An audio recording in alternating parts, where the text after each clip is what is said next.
Ni hao, pessoas que estão acompanhando o colapso dos Estados Unidos. Tudo bem com vocês? E vamos aí para o professor Nicoleles no Flow, explicando justamente isso. O cara que mora há décadas nos Estados Unidos e está acompanhando na primeira fileira o que está acontecendo com aquele país. Você tem uma crise em alguns países onde as crianças não querem sair do quarto. As crianças querem ou jogar videogame ou ficar na rede social o dia inteiro, depois da escola ou antes. E tem um movimento muito grande nos Estados Unidos de não mandar as crianças para a escola. Ah, é? Que acham que as escolas estão doutrinando. Sim. Né? Então, educar as crianças em casa. Como é que essas crianças vão crescer sem contato algum com pares, com professores, né? Então, tudo isso está a ponto de vários trabalhos estão aparecendo na literatura agora psicológica, de psicologia e neurociência, onde os pesquisadores estão medindo comprometimento cognitivo do uso crônico de redes sociais. Deixa eu só fazer um adendo rapidão aqui. A minha irmã mora nos Estados Unidos, ela tem uma enteada de 13 anos. Eles educaram a menina em casa por 2 anos por causa da Covid. Então ela ficou afastada de escola e tal, e no fim eles acharam melhor naquela época manter ela fora da escola. 2 anos, sem socializar. Hoje ela vai fazer acho que 14, e acho que em setembro ela faz 14. E ela tem dificuldade de socialização. Muito por conta de ter ficado isolada ali por causa da Covid. Isso está gerando outros problemas, né? Então, o que o professor está falando é justamente o problema que a minha irmã está passando hoje lá com a enteada dela. E esse negócio de ficar muito tempo nas redes sociais, aqui na China, o que está acontecendo? O pessoal fica scrollando ali, sabe? Os vídeos, um atrás do outro, até 1 hora, 2 horas da manhã. E aqui na minha província, as pessoas estão dormindo em média 5 horas por noite. E não é só o fato da pessoa não descansar, né? Não dormir bem, como a gente estava falando ontem, influencia um monte de coisa, inclusive na produção de testosterona, por exemplo, que ajuda a recuperação muscular, que ajuda no cérebro, que ajuda num monte de coisa. Ajuda até a fazer filho. Então, assim, afeta em tantos níveis a sociedade que a gente só vai ver esse efeito talvez daqui, sei lá, uma geração, porque vai começar a ter muito menos gente, por exemplo. E vai fazer o pessoal ficar mais alienado, né? Menos socializável. De sistemas digitais. A gente já tem base para estudar tudo isso? Não é uma área que eu persigo em detalhe, mas o número de trabalhos está aumentando incrivelmente. Eu, quando publiquei o meu livro, O Verdadeiro Criador de Tudo, eu tinha olhado em 2020, e eram poucos trabalhos, ainda não tinham sido reproduzidos, tal, então a gente tem que ter cuidado. Tal. Mas agora tem uma explosão de estudos mostrando uma série de questões sérias. Ansiedade, aumento de ansiedade, aumento de depressão, aumento de distúrbios sociais, né? Vai acontecer. Evidentemente as pessoas falam, não, mas existem estudos que mostram que se você joga muito videogame, você melhora a sua acuidade visual, sua rapidez de reação. Bom, mas tem benefícios esses, talvez. Mas será que eu quero esse kit de benefício? Será que é esse o cara que eu quero, dirigindo o piloto do meu avião? Ou o cara que vai me operar? Né, se eu tiver um problema médico. Assim, o piloto do avião, esse aqui é só um exemplo que ele está usando, mas a maioria dos aviões hoje, eles voam com um computador, né, cara? A inteligência ali do computador que vai voando o avião. O piloto tá ali para deu ruim, sabe? Mais ou menos isso, para pousar e decolar também. A medicina é uma questão séria. Nos Estados Unidos tem várias universidades que estão querendo substituir o cara que fazia triagem no pronto-socorro para um sistema digital. E eu sempre conto a história do meu professor de medicina interna aqui na USP, professor Virgílio, esse era o Yoda. E ele olhava pro cara, a gente falava, não, esse aí pode ir embora, né? 3 da manhã aparece o cara, dor de cabeça, tal, mede a pressão, temperatura, não tem nada, você tá morrendo de sono, você fala, não, esse vai para casa. O professor Virgílio, entra. Aí eu me lembro disso vividamente, eu falei, professor, não tem nada, pressão normal, rígido, 40 anos, entra, vai infartar. Falei, não, você tá louco. Meia hora depois o cara infartou na minha frente. Eu fiquei lá 40 minutos reanimando o cara e o Virgílio olhando para mim como quem diz, eu não te falei. E aí eu fui perguntar, né? Como? Da onde você tirou? Eu estava examinando o cara, não vi nada. Ele falou 40 anos na porta do pronto-socorro. Não tem como replicar isso. Não há como. Essa experiência que ele adquiriu vendo, sentindo, ele diagnosticava as pessoas que chegavam em coma, ele cheirava o hálito da pessoa, e não era álcool, não. Ele diagnosticava o cara, porque ele tinha sentido, né, o mesmo odor 240 milhões de vezes. Então, esses médicos com a experiência, né, de uma vida, você não vai substituir. Difícil, é. Mas... Assim, dois pontos sobre isso que o Nicolelli está falando, né? Eu vi na Canton Fair, a maior feira de negócios do mundo, que é aqui em Guangzhou. Eu fui nessa feira e tinha lá um robô para fazer triagem. O robô pega ali pressão, temperatura e já insere ali alguns sintomas na tela do robô. O robô tem uma tela, acho que não lembro se era na frente, se era no peito. Mas tu já coloca ali alguns sintomas e essa informação já vai pro sistema do hospital. E já existe, né? Já tem gente fazendo isso. Inclusive, tinha um brasileiro aí que comprou um robô desse lá.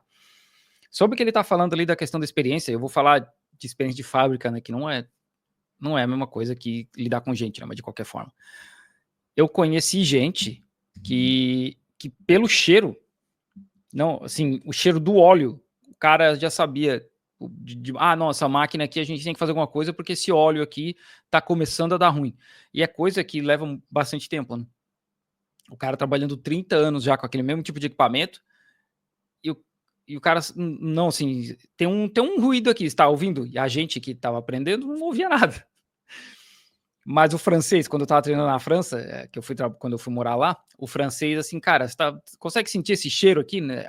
A gente não sentia no começo, né? Eu, depois de quase 5 anos trabalhando, aí eu comecei a pegar essas nuances, né? Não no mesmo nível do cara, mas aconteceu, né? E aí eu conseguia começar a diferenciar e entender o que o cara tá falando. E agora o meu Wi-Fi, é claro, né? Que o Wi-Fi... Na hora que ficamos 15 minutos aqui conversando, coisa aleatória, tava tudo certo. Aí agora que a gente tá no React, o Wi-Fi começa a dar... Mas é porque nós estamos financiarizando tudo. Tudo está virando uma commodity. Tá. Sim, então, o paciente que entra no pronto-socorro, naquele instante que ele preenche a ficha, ele vira uma commodity. Sim. Porque ele tem um preço associado com aquela visita. Então, eu tive essa experiência ano passado. Estava indo a caminho da China, passei mal no meio do caminho da minha casa até São Francisco. Cheguei em São Francisco, estive aqui no pronto-socorro. E eu sou médico de uma universidade top 5 dos Estados Unidos, né? E a mulher me conheceu. Quando eu cheguei lá, era neurologista, me reconheceu o meu nome. Aí ela vira para mim e fala, não, tá tudo bem. Aqui eu falei, não tá tudo bem. Eu sou médico e eu sei que não tá tudo bem. Depois de um certo esforço, ela percebeu que, que não estava tudo bem. Mas aí eu tenho seguro-saúde lá da minha universidade. Tem que ter, né? Eu fiquei 15 minutos no lugar, até ela me dar o remédio que eu precisava, que eu sabia que eu precisava, mas eu não pratico medicina lá, então não posso assinar a receita. O meu copay foi $250. A consulta custou $1.300 para minha... 15 minutos no hospital, maluco. Não fiz exame nenhum, não colheram sangue, eu conversei com a mulher, eu já tinha o diagnóstico, ela confirmou e ela me passou os remédios que eu precisava. E você vê, né? Você viu, é óbvio que um sistema desses não tem como funcionar. Né? Porque não há como você... Então, os Estados Unidos é hoje o único país do mundo onde você tem... Os números variam muito, né? Mas de 50 a 200 mil falências individuais por dívida com seguro-saúde por ano. Tá? Porque assustador. Os caras perdem. Eu morei nos Estados Unidos também, né? Em 2021, eu fiquei 6 meses lá trabalhando para uma empresa. Aí eu fui para o hospital também com... Não suspeita de ataque cardíaco, mas eu tava sentindo que tinha alguma coisa ali, né? Eu pensei, bom, vou para o hospital. Fiquei 3 horas no hospital, eles fizeram testes, fizeram exames e tal. Não tinha nada, o cara falou, é só estresse, né? Não tem nada a ver, não tem nada físico, teu coração tá 100%, tá tudo certinho. É estresse, sabe? Ansiedade, estresse e tal. Deu, beleza. $6.000. $6 mil para ficar 3 horas no hospital. Isso que eu fui de carro, né? Se eu tivesse chamado ambulância, tinha dado, sei lá, 8. É um absurdo, cara. Os Estados Unidos têm o melhor sistema de saúde do mundo, mas que só atende uma pequena parcela da população, porque o pessoal não tem como pagar. Eu não como junk food, cara, então não tem nada... Esse comentário é bem, né? Eu não como junk food. Então, assim, os Estados Unidos é isso aí, cara. Todo mundo vira cliente, até no hospital. Né? Perde a casa. Você fica na UTI 10 dias, você já perde, era. Já foi. Você não morre, mas a sua vida acaba, entendeu? Então, é um mundo onde tudo está sendo reduzido a esse denominador financeiro. E a natureza nossa e do que nos cerca não é reduzível a um spreadsheet de banco, entendeu? Puta. Tudo está sendo equacionado por um único parâmetro. Isso é muito curioso. Quando você pede para uma rede neural artificial... Deu ruim aí para vocês? Eu tô pixelado? Já não, porque aqui para mim diz que o meu sinal da internet aqui tá piorzinho. Então, se eu ficar pixelado, vocês já sabem o que é. Maximizar um parâmetro, ela vai maximizar o parâmetro. Então você fala o seguinte, eu quero aumentar a produtividade do meu negócio. Esse é o parâmetro. O que o sistema vai fazer? Ele vai procurar todos os caminhos que aumentem a produtividade. Se isso significar matar alguém, roubar alguém, violar patentes, o sistema não foi programado para ter ética. Ele não entende o que é ética. Esses sistemas não têm consciência. Eles não têm nenhum tipo de moral. Eles não têm nenhum tipo de...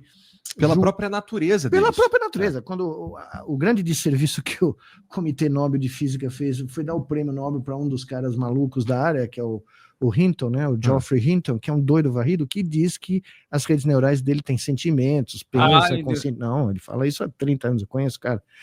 É assustador. E nunca podia imaginar que esse cara ia ganhar o prêmio de física, né? Porque os físicos ficaram destroçados, né? Mas enfim, o cara ele também, projetou, pelo amor de Deus, ele antropomoficou O Obama ganhou o Nobel da Paz, o Kissinger ganhou o Nobel da Paz, então, cara, prêmio Nobel é uma várzea. Redes neurais achando que elas são... Tanto é que ele é um dos defensores, com um grupo de gente, que agora nós temos que discutir os direitos do ChatGPT. Passou direto aqui. Bem-vindo, Leonardo. Bem-vindo ao Durantistão. Seja um membro do canal, gente. Eu esqueci de pedir. Seja um membro do canal aí, tá? Segue esse outro canal que tá passando aí, ó, que é o meu canal de vlog na rua aqui da China. Seja um membro do canal, segue aí, porque ajudem aí o criador de conteúdo. Pega o link do grupo do Telegram para se juntar com a gente lá no Grupo Mal.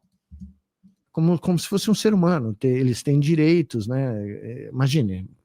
Então, quando você pede para o sistema maximizar um output, ele vai maximizar. Ele não vai medir consequências. Se ele tiver que demitir 90% dos carteiros para o correio ter o lucro, mesmo que o problema não seja a existência de 90 mil já aconteceu essa história algumas vezes, né? Porque a minha irmã mora na Califórnia. E a energia elétrica da Califórnia, ela é privada. É uma empresa privada. Então... teve uma época lá, que estava com pouca chuva, que para a empresa não era lucrativo mais transmitir energia. Porque estava muito caro para produzir energia e tal, produção e transmissão. Eles cortaram a produção e a transmissão por 3 dias.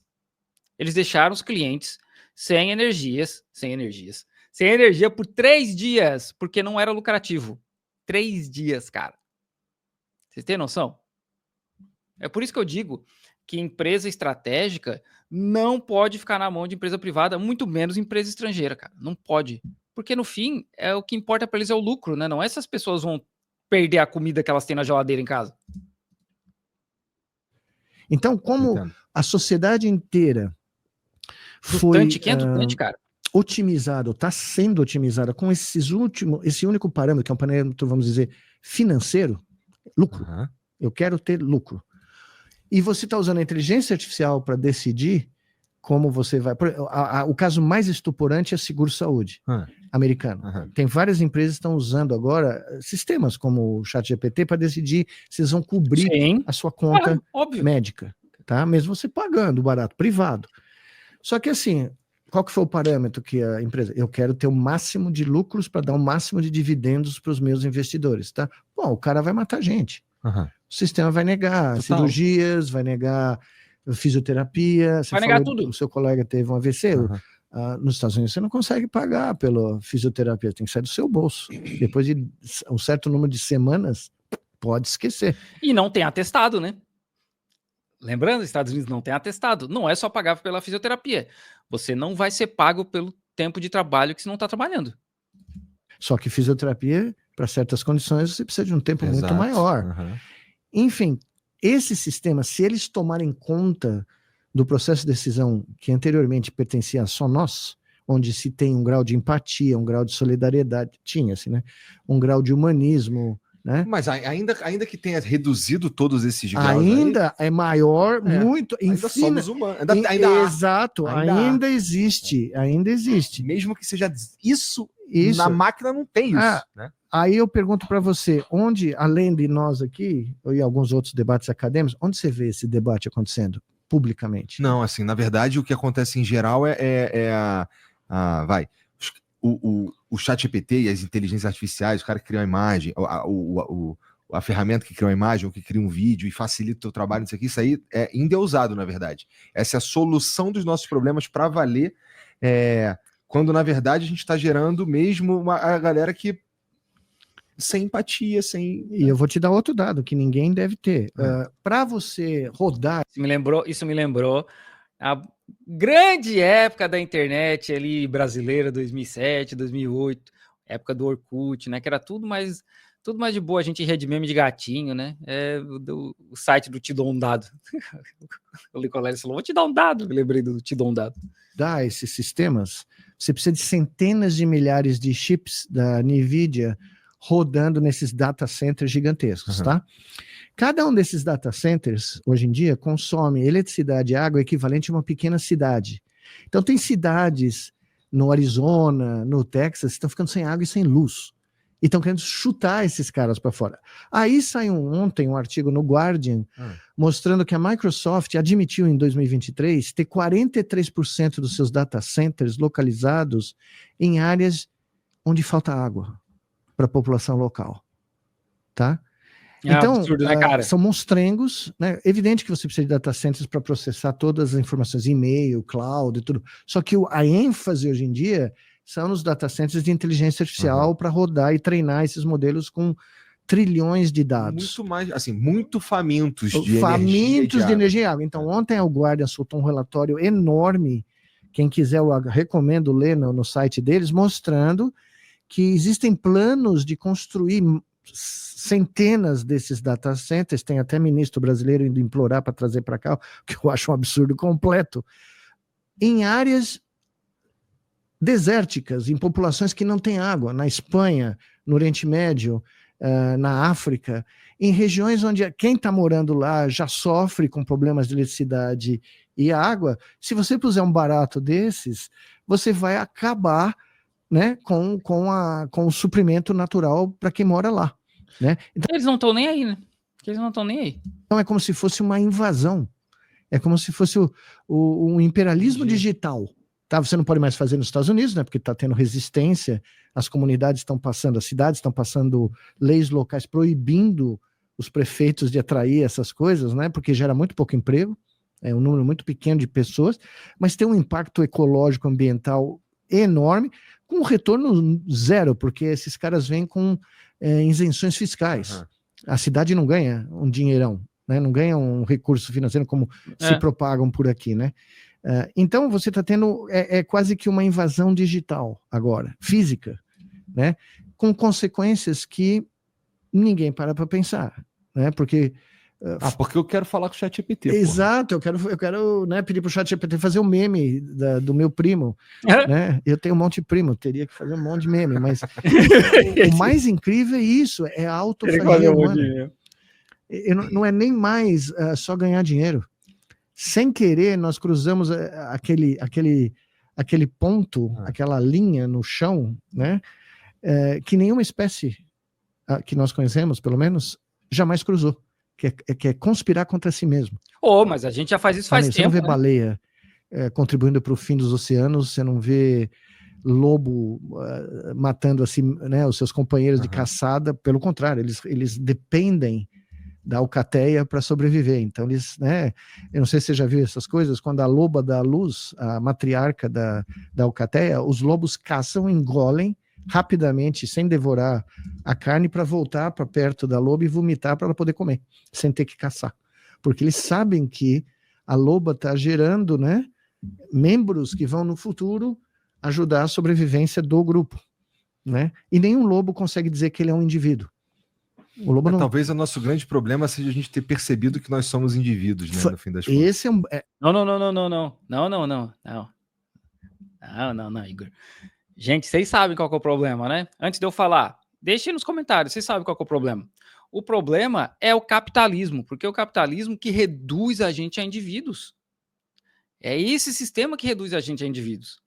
Aqui na Ásia, e aí, óbvio, né, que tem capitalismo envolvido, mas as sociedades do leste asiático, elas têm uma base confucionista, daoísta e budista tão forte que o capitalismo não consegue vencer isso tudo.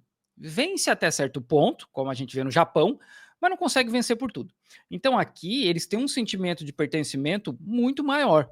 Ah, não é todo mundo, porque eu conheço chinês lá, parabéns para você. Mas assim, de modo geral, as pessoas têm um sentimento de eu pertenço a algo maior.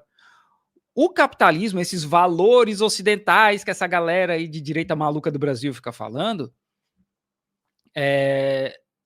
que traz esse sentimento, né, de olha, você tem que vencer. Se você não acordar às 4 horas da manhã, não escovar os dentes correndo, fazer um monte de flexão meia bomba ali, que nem aquele cara que bombou na internet, você não vai vencer. E aí o problema é seu, a culpa é sua. Não é o sistema que é desenhado para meia dúzia ficar muito rico e você ficar ferrado aí, né? Não é assim, né? Não é um sistema que te transforma numa pessoa só, um indivíduo, um ser humano fora de tudo. Não é, né? Não é isso.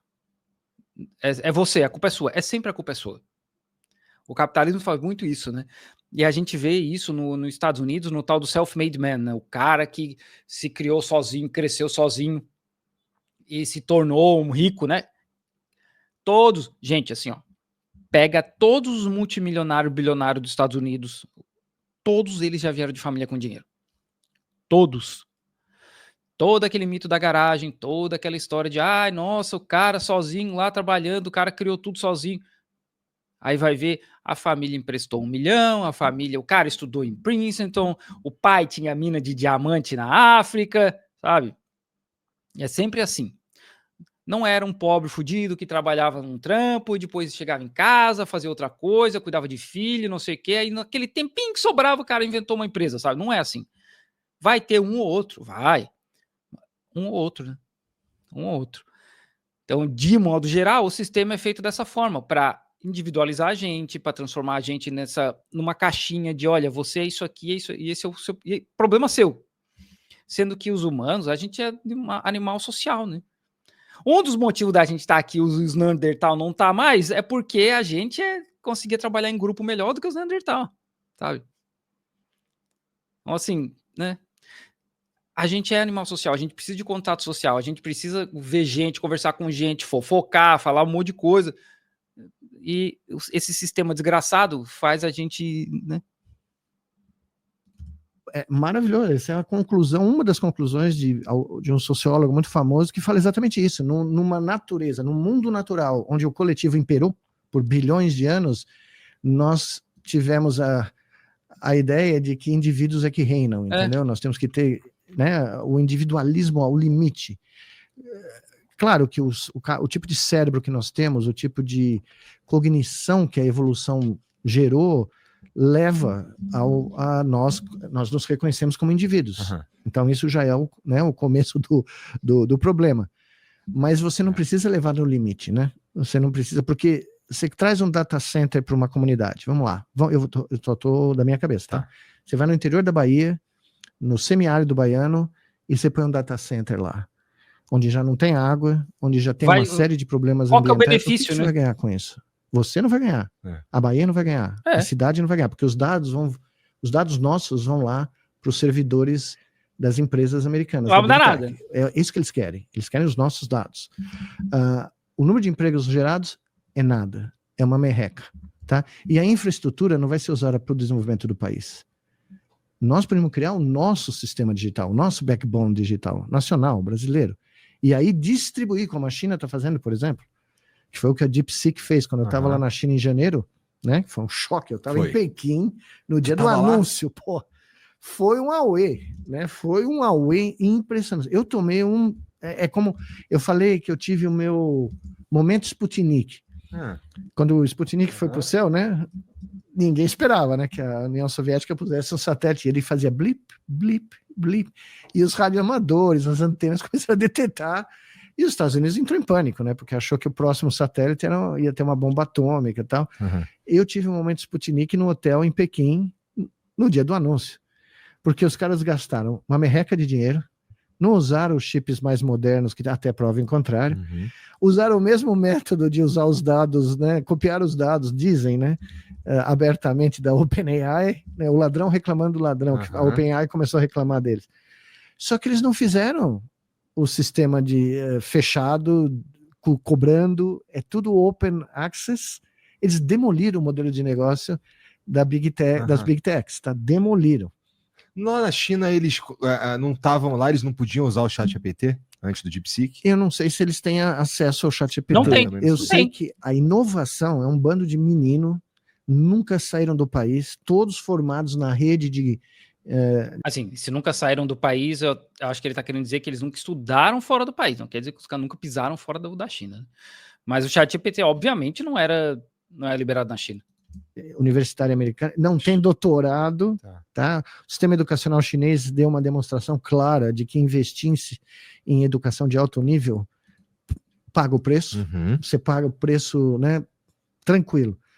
Em uma geração, tudo que você investiu, você recupera rapidamente, né? Educação, e educação. Algo que todo mundo fala, não, os chineses não vão fazer, eles inovaram de uma maneira, foi cataclismática, entendeu? É como você chegar e falar, olha, vocês têm uma indústria de aço, cujo business plan é X, eu inventei um aço que eu faço de areia, entendeu? Custa uma merreca. E eu não preciso de data center desse tamanho, eu não preciso dos seus chips que vocês não querem vender para mim, e eu não vou nem vender. Eu vou deixar open access, todo mundo vai usar. E você que está assistindo esse vídeo aqui no Talk... Acabou. Eles vão falar agora de outra fita. Cara, o problema do DeepSeek hoje é que o DeepSeek ele tá desatualizado. Né? Ele não tá atualizado até ontem. Ele tá atualizado acho que até 2024, assim. O início de 2024, né? Ele não tá atualizado até os últimos assuntos que aconteceu semana passada. O ChatGPT, se vocês for perguntar coisa da CPI das bets, ele vai saber, né? Que ele tá sempre se atualizando. Esse para mim, é o único problema do ChatGPT, além dos assuntos que eles não querem falar, né? Tem coisa que às vezes o ChatGPT não quer falar sobre. Mas tá aí o Licoleres falando principalmente dos Estados Unidos, que ele mora lá há bastante tempo. Inclusive, não sabia que ele morava na Califórnia. No dia que eu for para lá visitar minha irmã, eu vou mandar uma mensagem para ele para nós tomar uma cerveja.